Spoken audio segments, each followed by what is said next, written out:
Hola, ¿qué tal? Qué gusto que se conecta con nosotros. Otra sesión más de la Escuela de Desarrollo Cristiano de la Iglesia Bíblica Torrefuerte. En este curso que estamos trabajando, que es el libro de Números, el cuarto libro del Pentateuco, cuarto libro en el orden del Antiguo Testamento, donde pues estamos estudiando la travesía que el pueblo de Israel tendrá del Sinaí a la tierra prometida en un vagar de 40 años debido a una medida disciplinaria por parte de Dios por una falta de fe. Estamos ya prácticamente llegando a la recta final de nuestro curso, donde este vagar por 40 años, esta falta de fe, esta incredulidad que produce un juicio de parte de Dios, donde castiga al pueblo por 40 años para que toda una generación incrédula no pueda pues poseer esa tierra, pues prácticamente en lo que llevamos de curso ha terminado ese juicio y ahora estamos más del lado de un Israel que está pronto a tomar la tierra prometida, ¿no? Obviamente no tendremos la toma como tal, la narración de la toma como tal de la tierra prometida, porque esa se dará hasta el libro de Josué. Será con Moisés en sus 5 libros de la ley, el famoso Pentateuco, donde se narrará la historia desde la creación en Génesis hasta la llegada a la entrada de la tierra prometida ahí en la llanura de Moab, del lado, pues sería el lado oriental del río Jordán, a la altura más o menos de la ciudad de Jericó.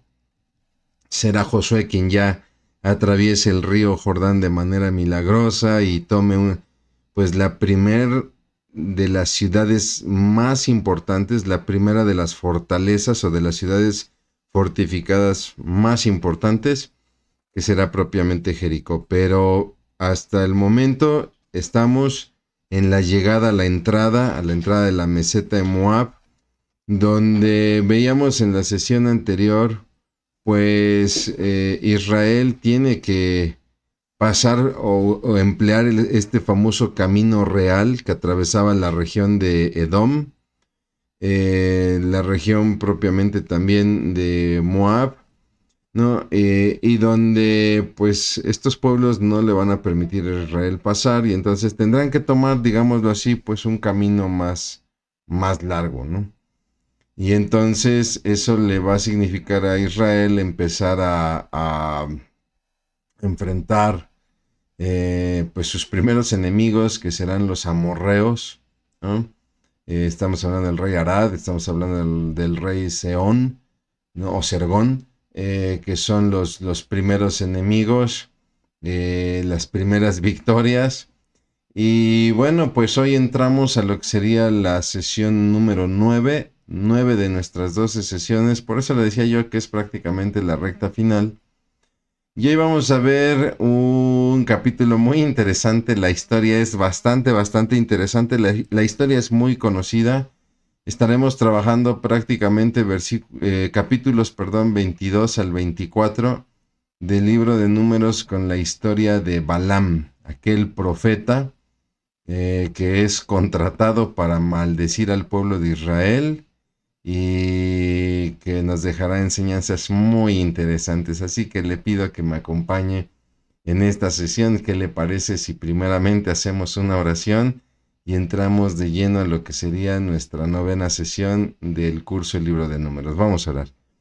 Bendito Señor, cuántas gracias te damos por la bendición, Padre, de escudriñar tu palabra, Padre, de ir indagando las historias, los personajes, las situaciones, los sucesos, y a través de todo esto poder conocerte más, poder conocer tu corazón. Es la bendición de tu palabra que nos permite conocer tu corazón y también nos permite conocernos a nosotros mismos, mi Dios, y saber, Padre, entender aquello que necesitamos cambiar, aquello que necesitamos renunciar, aquello que necesitamos abrazar para cumplir tu propósito. Y ese es nuestro anhelo en esta clase y en las que han de venir, mi Dios. Te pedimos que nos lleves de tu mano, Padre, que nos guíes a través de tu palabra, mi Dios, en el nombre de Cristo Jesús. Amén.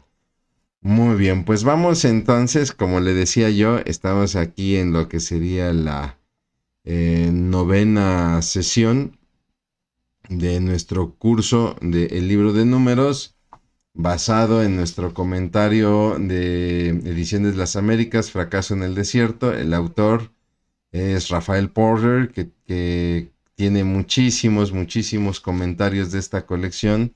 Es el autor que más comentarios tiene, que dedicó más escritos a esta colección, un colaborador de Ediciones Las Américas en su tiempo, y que nos deja este maravilloso libro para los que tenemos toda la suerte de contar con este libro, porque pues ya no se, lamentablemente ya no se publican, ¿no? Ya no están a la venta. Y bueno, pues que nosotros ponemos a su disposición con estos comentarios muy breves, en este caso Fracaso en el Desierto, el comentario del libro de números, con pues un estudio, un análisis muy interesante, ¿no? Vaya que Rafael Porter pues siempre es garantía de un muy buen estudio. Y nos quiere hablar en su capítulo 9 de su obra Fracaso en el Desierto, de la historia, le decía yo, de Balaam, ¿no? Este profeta, porque sí se vuelve un profeta, sí se vuelve al final de cuentas un mensajero de Dios, pero también hay que entender que es una especie también de profeta pagano. La verdad es que es todo un personaje enigmático, ¿no? Y lo va a ver usted en el desarrollo de esta lección. Rafael Porter nos presenta el capítulo 9, Oportunidad única en la vida de Balaam. Y vamos a ver cuál es esa oportunidad. Entonces, entremos de lleno a nuestro estudio. Estoy aquí con este noveno capítulo, Oportunidad única para Balaam. Es un personaje al que se le va a presentar la oportunidad de ver sus sueños realizados, ¿no? Y esto pues va a suceder en un instante. Es un hombre, le repito, sabemos muy poco de este hombre. La verdad es que la Biblia no describe muchas cosas de este hombre. Sabemos que no es israelita, que es extranjero. Él nace en una ciudad extranjera con una cultura pagana. Se entiende que es una especie de agorero, de adivino, que consulta a través de medios paganos, ¿no? Pero sí vale la pena y lo tenemos que entender, aunque de repente es un poco difícil para nuestra limitada mente. Tenemos que entender que sí era un hombre temeroso de Dios. No está difícil de entender. Lo que pasa es que nosotros como cristianos muchas veces vemos las cosas blanco o negro. Nos cuesta ver esta gama de grises, ¿no? Entonces para nosotros las personas o conocen a Dios o no conocen a Dios, ¿no? Pero le puedo decir que inclusive en la actualidad existen personas, por ejemplo, que se dedican a la hechicería, que se dedican a la brujería, a la magia negra, etcétera, que sí tienen conciencia de Dios, que sí tienen conocimiento de Dios, que muchos de ellos saben que están actuando en contra de Dios, no les importa, pero hay muchos de ellos que sí conocen a Dios, sí reconocen a Dios y sí tienen un miedo a Dios, ¿no? Sí tienen un temor a Dios. No es un temor tan reverente, porque si fuera un temor reverente no estarían metidos en lo que están metidos, pero sí en cierto sentido tienen un respeto por la persona de Dios, porque pues obviamente son personas que entienden muy bien el reino espiritual, ¿no? Lo entienden mejor que usted y que yo, por esta situación en la que están a veces metidos, ¿no? Y entonces, pues obviamente entienden la magnitud de Dios, ¿no?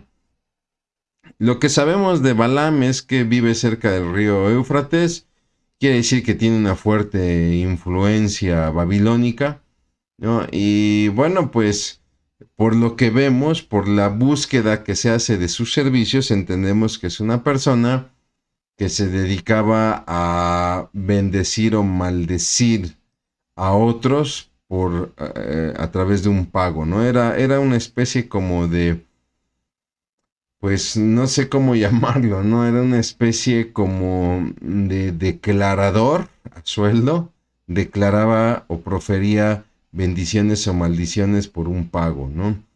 Es como si de repente uno visita al brujo, ¿no? Y uno le paga para que eche la bendición sobre un negocio o la maldición sobre una persona, etcétera, ¿no? Que pues lamentablemente es una práctica muy común, sobre todo en los países de América Latina, ¿no?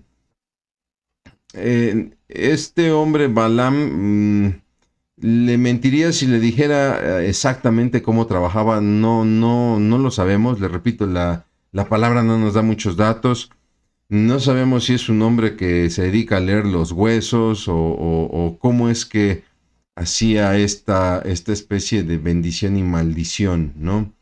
Pero lo que sí nos permite ver es la importancia de pues el poder de la boca, ¿no? El poder que sale de las palabras de una persona, ¿no? Cuando de repente habla sobre otros una bendición, una maldición. Usted puede ver a lo largo de la Biblia, sobre todo en el Antiguo Testamento, la importancia, por ejemplo, de los padres al bendecir a sus hijos, sobre todo al primogénito, la importancia de bendecir de palabra a los hijos, porque prácticamente declaraban sobre los hijos pues la provisión, la protección, etcétera, ¿no?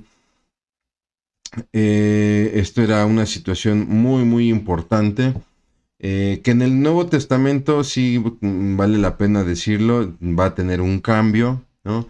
Donde en el Nuevo Testamento estamos llamados a ser prudentes con nuestras palabras, pero ya no tenemos estas declaraciones poderosas, aunque de repente muchos movimientos cristianos lo han querido rescatar y entonces hablan de estas declaraciones, de estas determinaciones, ¿no? Tú declara, reclama, etcétera. En realidad, esto sí tenía vigencia en el Antiguo Testamento, porque era parte del pacto, un pacto patriarcal, ¿no? Donde sí, efectivamente, la palabra que los padres, sobre todo, daban a sus hijos en la bendición hasta la tercera o cuarta generación, etcétera, sí tenía mucho peso, ¿no? Con la llegada de nuestro Señor Jesucristo, con el ministerio de nuestro Señor Jesucristo, pues muchas cosas cambian, ¿no? Y entre ellas esto de la declaración, donde Santiago más bien nos hace una advertencia: oye, ten cuidado con tu boca porque es un pequeño fuego que no sabes cuán grande bosque puede llegar a encender, ¿no? Yo le recomiendo mucho que lea la epístola a Santiago, es una epístola cortita de escasos 5 capítulos, donde hace una reflexión muy interesante acerca de la lengua, ¿no? Que dice que toda bestia es dominada por su lengua y hasta los grandes barcos pueden ser dirigidos por un pequeño timón, y así es nuestra boca, nuestra lengua, donde de repente con ella bendecimos y maldecimos, etcétera, ¿no? Y Santiago nunca está hablando acerca del poder de tu declaración, ¿no? Y que lo que declaras, eso prácticamente se cumple, ¿no? No, le repito, eso ya no se contempla en el Nuevo Testamento. Yo sé que muchos que me ven van a decir: estás loco, ¿cómo crees que no? Lo quiero tratar desde esta perspectiva, ¿no? Y le quiero poner un ejemplo. Muchas veces nosotros por coraje decimos muchas cosas y a veces decimos cosas hirientes, ¿no? Entonces nos pasa mucho como padres con los hijos o como hijos con los padres, donde de repente hay una diferencia y nos decimos algo hiriente, ¿no? Por ejemplo, el padre que le dice a su hijo: es que eres un inútil y eres un bueno para nada, ¿no? Si en realidad fuera vigente esta situación de que lo que decimos se va a cumplir, entonces estamos condenando a nuestros hijos a una vida de inutilidad, ¿no? Sí, es que existe el término. O que de repente el adolescente se enoja con el papá porque no le concedió cierta petición y entonces: te odio, ojalá y te mueras, ¿no? Y no quiere decir que entonces el poder de la palabra proferida por el muchacho va a surtir efecto y el papá va a morir, ¿no? Porque si estas cosas sucedieran, si en realidad va a suceder todo aquello que yo declaro por mi palabra, yo le preguntaría entonces: ¿en qué papel queda Jesús? ¿En qué papel queda Cristo y sobre todo su obra?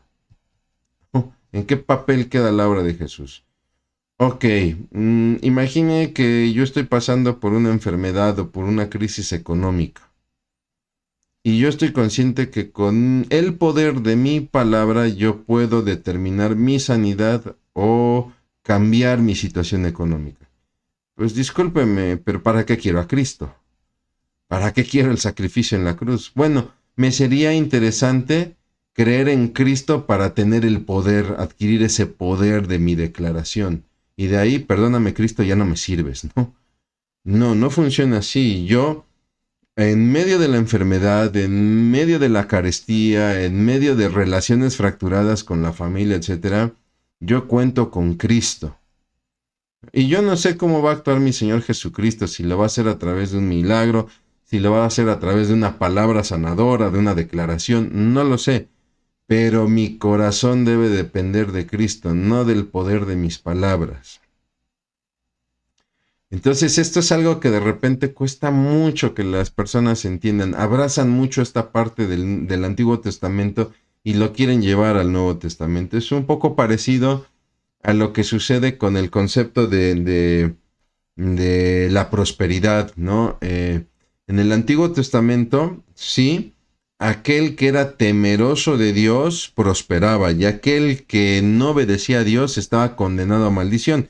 Esto es algo que algunos llaman la teología deuteronómica, porque procede precisamente del libro de Deuteronomio, los capítulos 28 al 30, donde están las bendiciones por obedecer al Señor y las maldiciones por no obedecer al Señor, ¿no? Y el pueblo de Israel va a crecer con esta idea, ¿no? Ok, si yo obedezco al Señor y soy temeroso de Dios, voy a ser bendecido. Pero si yo me aparto de Dios y no obedezco, voy a tener maldición. Y entonces la gente empezó a entender que si yo pasaba por alguna situación difícil era porque en algo había desobedecido. Y es ahí donde de repente empieza a haber conflictos. ¿Por qué? Porque muchos varones de Dios piadosos se van a encontrar en sufrimiento y van a decir, ¿por qué estoy sufriendo si no llevo una vida injusta? Luego viene a la mente Job, ¿no? Pero son muchos, ¿no? O si no tanto ver hacia su persona, hacia yo que soy temeroso, ok, yo estoy sufriendo, pero entonces, ¿por qué el impío prospera? Y ahí tenemos a Salomón, tenemos al mismo Moisés, tenemos al mismo David, a muchas personas temerosas de Dios que no les va a quedar clara esta ecuación, ¿no? A ver, hay bendición por obedecer al Señor y hay maldición por no obedecerle. Y hay mucha gente que no le obedece, es más, se mofa de Dios y prospera. Pero tome usted en cuenta, y no lo olvide por favor, tome usted en cuenta que en el Antiguo Testamento no era muy clara la idea de la recompensa o castigo después de la muerte. Eso llegará con la enseñanza de nuestro Señor Jesucristo. Pero el judío del Antiguo Testamento pensaba que las recompensas o los castigos se daban en esta vida. No quiero decir que ellos no creían en la vida después de la muerte. Ellos sabían que había vida después de la muerte, pero ellos pensaban que las recompensas y los castigos se daban en esta vida. Es decir, ellos no tenían el concepto de un juicio después de la muerte. Eso es algo que Jesús nos va a venir a revelar en el Nuevo Testamento, que sí existe una referencia en las profecías del Antiguo Testamento, pero que para los hombres del Antiguo Testamento no era muy claro. Y es así entonces, con todo este contexto, que tenemos a un hombre que sí parece tener temor de Dios, pero que camina en prácticas paganas. Y si nosotros recorremos la Biblia detenidamente, nos vamos a topar con muchos hombres que no van a tener la práctica hebrea, la práctica judía, y sin embargo van a ser temerosos de Dios. Le pongo un ejemplo, Ciro, rey de Persia. Ciro es descrito en la palabra como un instrumento usado por Dios para el propósito de regresar a su pueblo del cautiverio. Y cuando nosotros leemos a Ciro a través de la Biblia, vemos un hombre que tiene conciencia de Dios y que le tiene temor. Aunque no asistía al templo, no presentaba sus sacrificios, etcétera, ¿no? No con esto quiero decir que que Ciro era una persona que está en el cielo por ser salvo, etcétera. Eso no lo sé, no les sabría decir, pero muchas veces tenemos esta idea de que están los que están dentro de la iglesia y los que están fuera de la iglesia, ¿no? Y no logramos ver esta escala de grises, de personas que no practican cosas de la iglesia, pero sin embargo a veces son más conscientes de Dios que muchos que están dentro de la iglesia, ¿no? Entonces tenemos este Balaam donde pues se le presenta una oferta por parte del rey de Moab, Balac, y pues obviamente vamos a ver cómo él va a vivir un momento de frustración porque él quiere esa riqueza, pero sabe que no puede hablar más allá de la voz de Dios. Por eso vemos que si es una persona consciente de Dios, ¿no?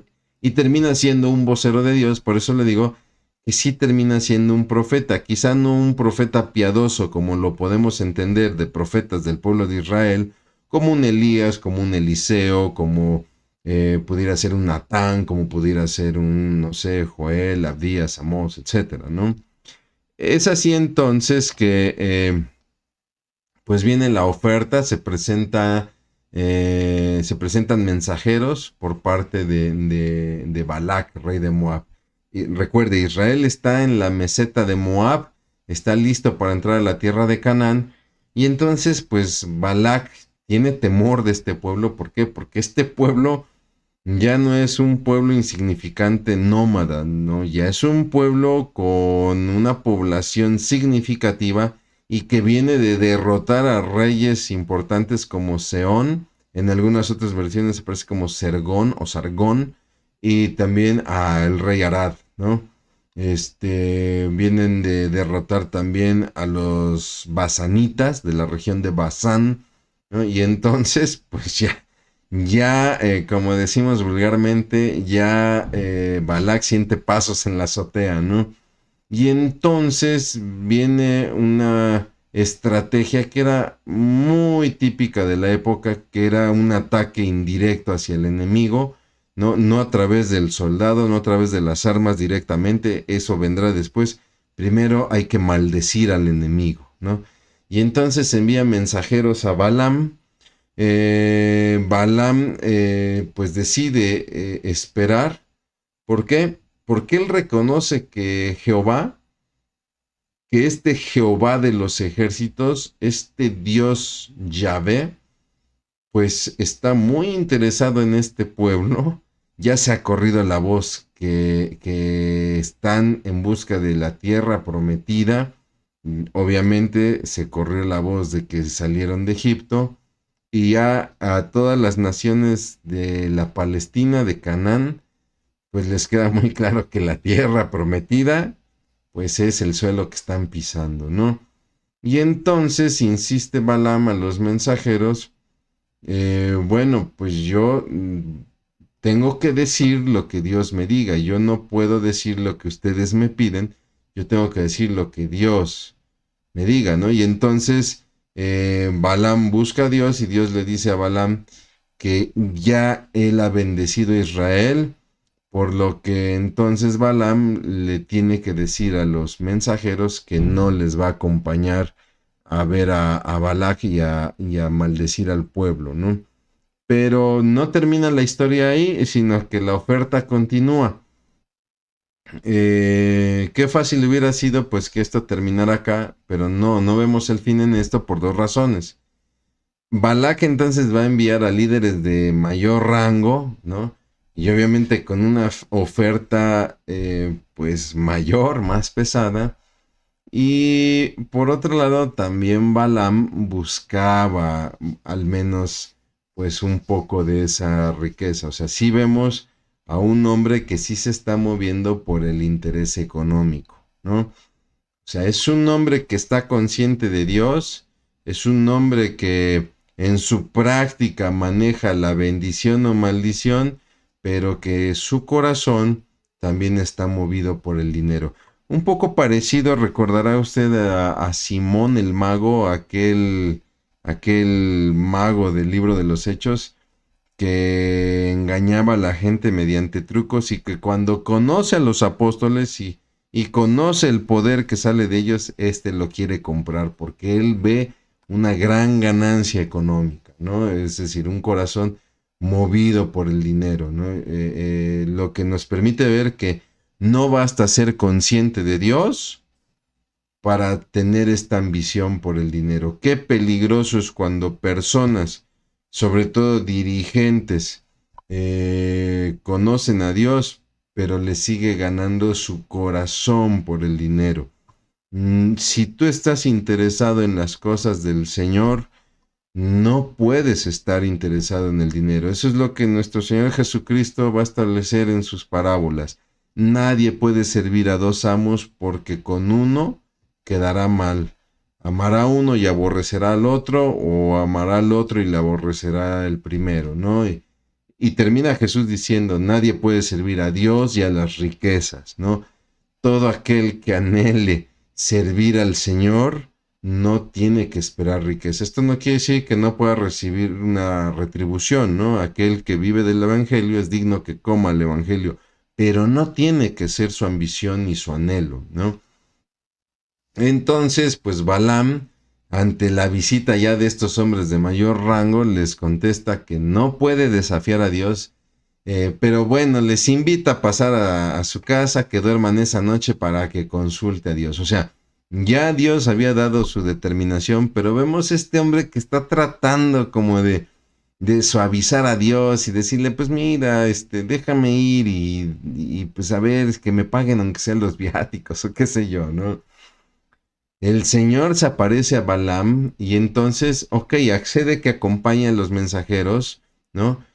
Seguramente por insistencia de Balaam, pero Dios le advierte a Balaam de no complacer la petición de Balac y de estos mensajeros, que era maldecir a Israel, y Dios vuelve a hacer hincapié que debe decir solamente lo que Dios diga. Y es entonces cuando eh, acompaña a estos moabitas, a estos mensajeros, ya para ir a ver a Balac, ¿no? Y entonces Dios permite acompañar a estos moabitas, pero se enoja con Balaam.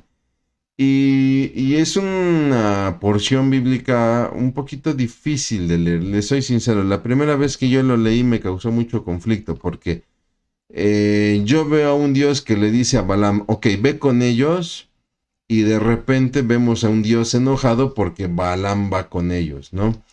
Y siendo sincero, no podemos ofrecer una explicación exacta porque nos faltan detalles en la palabra de Dios, ¿no? Por eso es que aquí yo le estoy poniendo la probabilidad. La probable razón de que Dios se haya molestado era por los motivos que movían al profeta. Si el profeta hubiera acompañado a estos mensajeros para decir, a ver, yo le voy a hacer ver a Balac, que le quede muy claro que Dios va a bendecir este pueblo, que este pueblo es bendito de Dios, es una herencia de Dios, es el pueblo que Dios ha escogido y le tiene que quedar claro, no, yo creo que no hubiese problema. Pero por lo que vemos, por cómo se maneja Balaam, se entiende que es un hombre que va con la esperanza de tener luz verde para maldecir en alguna manera a Israel y que entonces sí reciba una ganancia. Este hombre vive con la ilusión de ganar, de llevarse una ganancia, ¿no? Y hay que tener mucho cuidado de que usted y yo no nos movamos en nuestra vida familiar, en nuestro trabajo, en la iglesia, que no nos movamos bajo la prioridad de obtener una ganancia, sobre todo una ganancia económica. Puede ser de muchas maneras, ¿no? Busquemos una ganancia, si no económica, por ejemplo, de popularidad, ¿no? Yo voy a hacerme presente en el ministerio porque quiero que la gente me vea, ¿no? O yo me voy a hacer presente en la familia porque quiero que la familia me admire, etcétera, ¿no? Creemos que esto es lo que molesta a Dios, ¿no? Que Dios le dice, ok, acompaña a estos hombres, y Balaam va con un corazón maravillado por la obtención de un dinero, ¿no? Es así entonces que Dios nuevamente advierte a Balaam que solamente hable lo que Dios le diga, y lo hace por dos razones. Número uno, para romper el sueño de Balaam de tener una ganancia de lo que le está ofreciendo Balac. Y número dos, también romper el sueño de querer congraciarse con los ricos, ¿no? Híjole, qué bueno que voy a ir al mismísimo palacio de Balac y ahí, pues casi voy a repartir tarjetas de mis servicios y me voy a colocar, ¿no? Me voy a dar a conocer, etcétera. Es así que entendemos por qué en el viaje se aparece el ángel de Jehová, se va a aparecer 3 veces. Y ojo, dice la palabra que se aparece con la espada en la mano. ¿Quién es este ángel de Jehová? Sabemos por otras porciones en la Biblia que es una manifestación de Dios mismo. ¿Por qué? Porque vemos en otras partes de la Biblia, y en este caso también, donde las personas se postran ante Él, y Él no impide esta postración, esta adoración. En otros pasajes con otro tipo de ángeles, algunos mensajeros, etcétera, cuando los hombres se postran ante estos ángeles, inmediatamente les dicen, no, yo soy un siervo igual que tú, póstrate ante Dios, ¿no? Pero el ángel de Jehová, que se va a presentar, por ejemplo, con Abraham, ¿no? Que tendrá una aparición también con Moisés, también la tendrá con Josué, no rechaza toda adoración. Se habla de que es una teofanía. Una teofanía es una revelación de una forma en cómo Dios se revela a los hombres. Entonces el ángel de Jehová parece ser una forma de cómo Dios se revela a los hombres, y que por otros escritos entendemos que es el Señor Jesucristo. Es Jesús, es el Hijo que se manifiesta a los hombres de una manera, si se pudiera decir así, antropomórfica, aunque no es un verdadero hombre porque Jesús aún no se ha encarnado, ¿no? Pero bueno, se aparece este ángel de Jehová, que tenemos que entender es Dios mismo. Y mire usted que si ya es tema que se le aparezca a Dios, la persona de Dios delante de usted, si ya eso es tema, Dios bendito, qué miedo tener delante a Dios con la espada en la mano. Porque una persona que tiene la espada en la mano, quiere decir que la espada está desenvainada, pues no viene a hacer una fiesta ni a buscar amigos, ¿no? Es así que el asna percibe a este ángel, empieza a detenerse, Balaam le empieza a pegar. En una segunda aparición dice que se pega en una roca a un lado del camino, le atrapa la pierna, Balaam se empieza a enfurecer, y en una tercera ocasión ya se para el ángel de Jehová enfrente del asna, el asna se detiene, no sé si se echó o qué sé yo, y Balaam empieza a pelear con el asna, ¿no? Y entonces el asna le empieza a recordar que le ha servido con fidelidad, que en todo tiempo le había servido con fidelidad, y que si no le ha obedecido en esta ocasión es porque hay una razón importante. Bueno, ya de entrada aquí, ya que te hable un burro, ya es algo extraordinario, ¿no? O sea, es como si de repente yo tengo a mi perro, a mi husky, y es como si de repente el husky es una raza que es especialista en morder y destruir cosas. Entonces, imagínense que de repente yo llego aquí a la casa de usted, llego y está destrozado, no sé, un cojín o qué sé yo, ¿no? Y empiezo a regañar a mi perro, y me empieza a contestar, pues es que también tú, ¿para qué te vas y me dejas todo el día? Ni siquiera agua me dejaste, ¿no? Vemos en Balaam que él sigue la plática. A mí mi perro me contesta, discúlpeme, yo salgo corriendo de mi casa, ¿no? Pero vemos a un Balaam que empieza a altercar, que empieza a discutir con el asna. Y entonces Dios, entendemos, tenía cegados los ojos de Balaam y no podía ver al ángel de Jehová. Solamente el asna podía percibir al ángel de Jehová. Por eso es que el asna le dice, pues es que hay una razón por la cual yo no continúo, ¿no? No es una terquedad contra ti, yo te he sido fiel, pero hay una razón poderosa. Y Dios abre los ojos de Balaam. Y entonces Balaam ve al ángel de Jehová. Le repito, con la espada en la mano. Dios bendito, qué miedo. Y entonces Balaam se encuentra de frente con el ángel de Jehová. Y entiende, ok, yo venía ilusionado para encontrarme con Balac. Yo venía ilusionado para obtener una ganancia, para conocer o codearme con gente poderosa. Pero si sigo adelante, creo que esa espada va a ser utilizada. Y es ahí donde el Señor le revela a Balaam la intención, ¿no? Que la intención de ayudar a Balac, esta intención que Balaam tiene en su corazón de ayudar a Balac, va en contra del plan de Dios, que es bendecir a Israel. A lo cual Balaam sugiere mejor regresar a casa y el Señor le dice, no, ahora te ordeno que vayas con los mensajeros porque te voy a usar como vocero de Dios. Y lo harás para que sea testimonio ante Balac de lo que estoy por hacer. Y entonces llega Balaam ante Balac. Balac se entusiasma porque, ay, sí se animó a venir, le sale al encuentro y está dispuesto a pagar cualquier precio para que Balaam lance con su voz una maldición contra Israel. Pero Balaam le advierte ya en una manera más seria por lo ocurrido en el camino que solo hará lo que Dios le ordene. Y no esté la diferencia. Anteriormente le decía a todos, yo voy a hablar lo que Dios diga. Ahora vemos un hombre con mayor rendición. Yo voy a hacer lo que Dios ordene. Y vemos a un Balac que está concentrado en el pueblo de Israel y no se da cuenta que su verdadero contrincante es Dios mismo. Está peleando contra Dios mismo.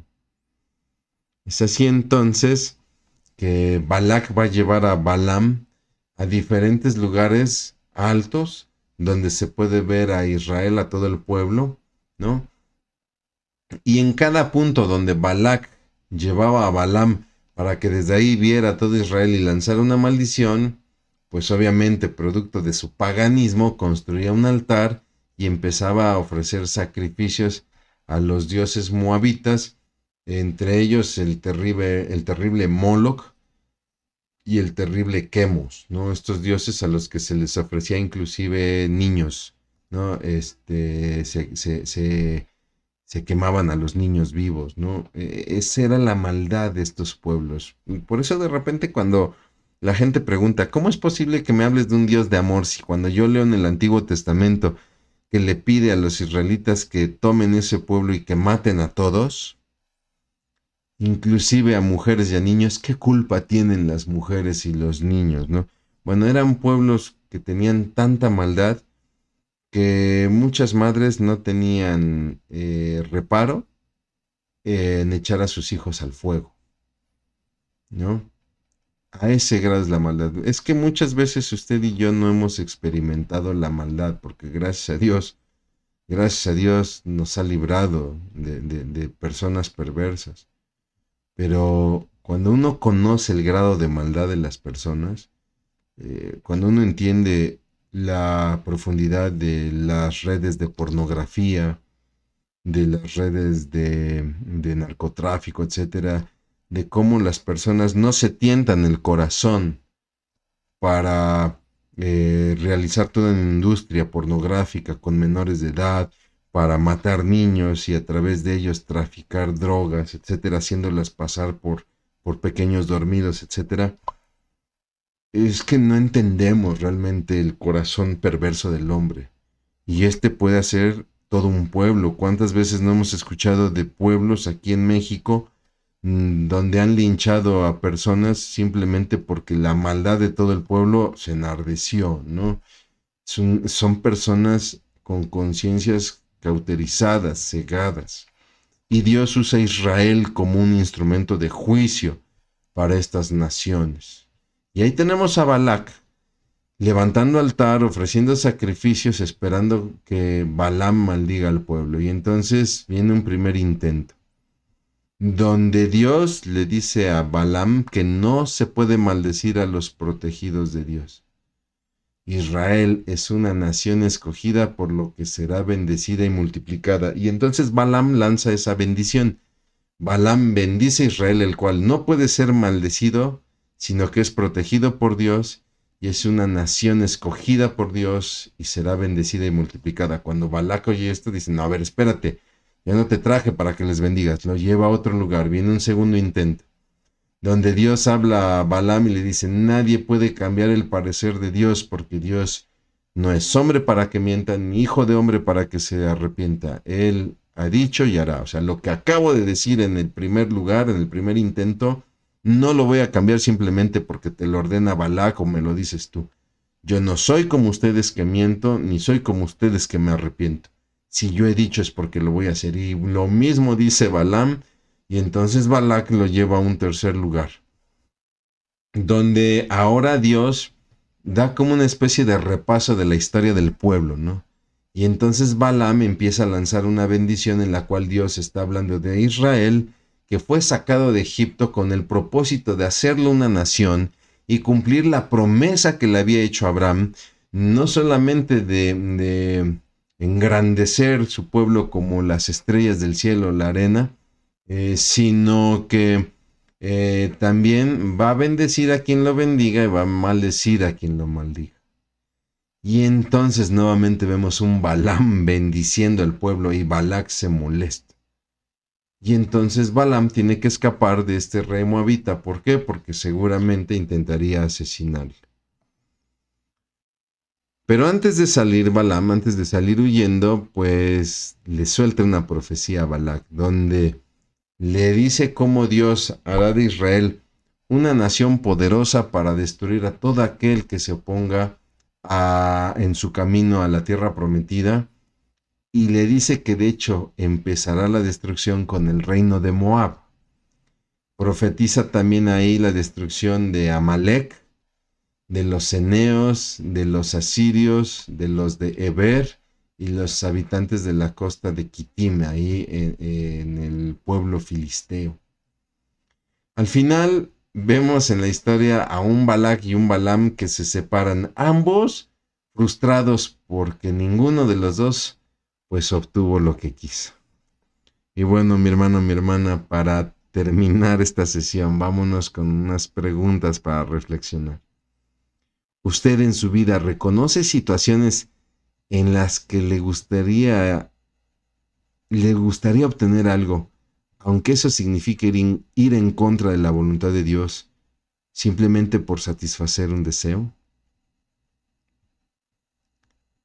¿Se ha visto usted peleando con situaciones en las que en el fondo, en realidad, usted está peleando con Dios? Usted podría decir, no, mi hermano, gracias a Dios no. Piénselo bien, porque hay algo que se llama tentación, y la tentación es aquella situación en la que yo deseo algo, aunque sé que estoy en contra de la voluntad de Dios. Y sin darme cuenta, ya estoy peleando con Dios. ¿Ha tratado de darle vueltas a un asunto para lograr la aprobación de algo que Dios ha determinado? Dios me ha dejado en claro que esto no, pero le estoy dando vueltas para ver si me lo aprueba el pastor, el líder, mi papá, mi mamá, etc. ¿Cómo reacciona usted cuando Dios no le concede lo que usted busca? ¿Cómo reacciona cuando de repente en la familia, en el trabajo, en la iglesia, no se dan las cosas como usted las esperaba? No logró ese trabajo, no logró ese ascenso, no logró el reconocimiento de papá, de mamá, de los abuelos, no logró el objetivo que se había planteado en el ministerio, no logró que el pastor hiciera lo que usted sugería, etc. ¿Cómo reacciona? Sobre todo, ¿cómo reacciona con Dios? Mi hermano, mi hermana, yo le agradezco mucho que me haya acompañado en esta, la 9ª sesión de nuestro curso del libro de Números.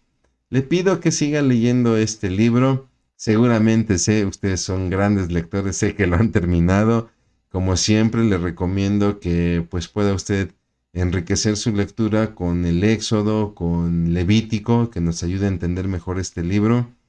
Y para esta sesión en especial le recomendaba yo también Santiago. Es un libro que complementa muy bien esta lección. Haré una breve oración y con esto daremos por concluida esta sesión. Vamos a orar. Bendito Dios Padre, cuántas gracias te damos por, Señor, la bendición siempre de abrir tu palabra, de recorrer sus páginas, sus textos, Padre, y encontrarnos con un Dios que nos habla, mi Señor. Padre, te pedimos, Señor, porque seas tú en nuestro corazón, Señor, que muchas veces persigue sus propios deseos, sus propios anhelos, y muchas veces quiere pasar aún por encima de ti y de tu voluntad. Pero mi Dios, hoy contamos con nuestro Señor Jesucristo, contamos con tu Espíritu Santo, Padre, para lo cual, Señor, te pedimos que nos ayudes, Señor. Como bien has establecido en tu palabra, Señor, no hay tentación que no podamos soportar porque tú traes junto con la prueba la salida. Y esto, tenemos convicción de esto en Cristo Jesús. Ayúdanos, Padre, Señor, a no caminar bajo nuestros propios deseos y que al final terminemos frustrados, mi Dios, sino que nuestro deseo sea siempre cumplir tu voluntad. Te lo pedimos encarecidamente en el nombre de Cristo Jesús. Amén. Muchas gracias, mi hermano. Que Dios le bendiga mucho.